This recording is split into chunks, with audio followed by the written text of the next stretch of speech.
regardent, Parlons d'école. les Français nous regardent et ils ont envie de savoir effectivement quel est votre projet pour l'école. Vous voyez, mes questions sont courtes, j'espère que vos réponses le seront au maximum. Emmanuel Macron, c'est à vous.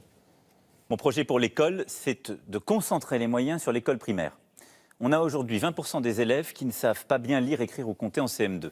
Ce sont les élèves qui vont être en échec scolaire au collège et qu'on va retrouver dans ces 100 à 150 000 jeunes qui sortent du système scolaire à l'âge de 18 ans et qui n'ont ni emploi ni formation.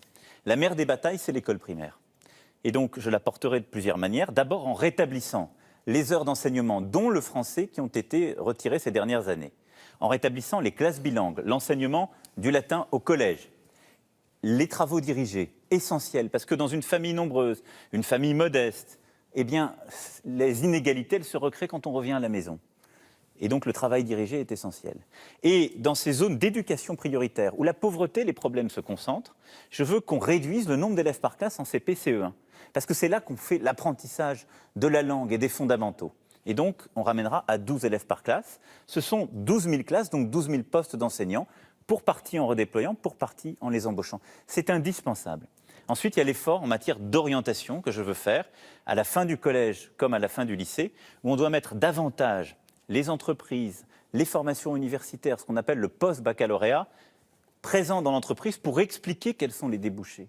Parce qu'aujourd'hui, les jeunes de milieux modestes ou dont les parents n'ont pas réussi forcément dans la société, ils ont un diplôme, le baccalauréat, et ils sont aujourd'hui mal orientés, ils ne savent pas vers où aller.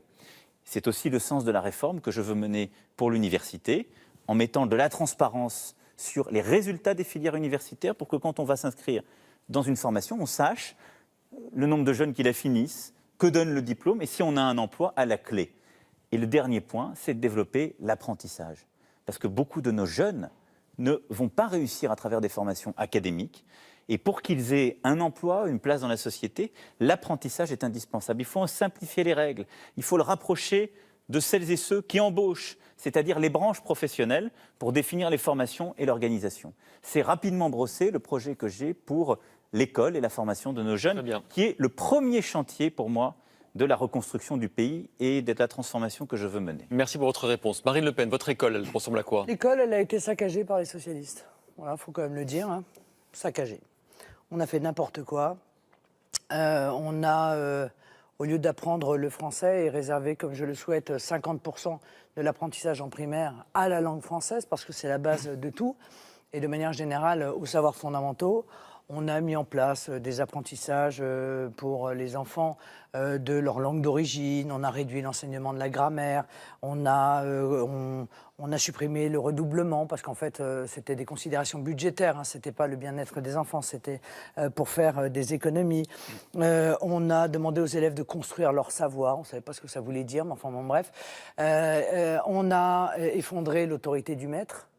Donc, il faut revenir à une école qui transmet, et une école qui transmet dans la discipline, c'est-à-dire le retour, encore une fois, de l'autorité nécessaire du maître et du respect du maître. Il faut aussi valoriser considérablement les filières professionnelles, parce que là encore, un certain nombre de bobos ont considéré qu'il fallait que tout le monde ait Bac+12 et que tous ceux qui travaillaient avec leurs mains étaient des gens qui ne méritaient même pas qu'on s'y arrête. Vous êtes pour la fin du collège unique, Madame Le Pen, J'ai même entendu Madame Najat Vallaud-Belkacem me parler de tri sélectif quand je parlais de filières professionnelles. Ah, elle vous soutient aussi, tiens. Vous le saviez, non? Mais vous savez, il y a beaucoup de gens qui me soutiennent et qui ne soutiennent pas mon projet, Madame Le Pen. Vous m'avez entendu.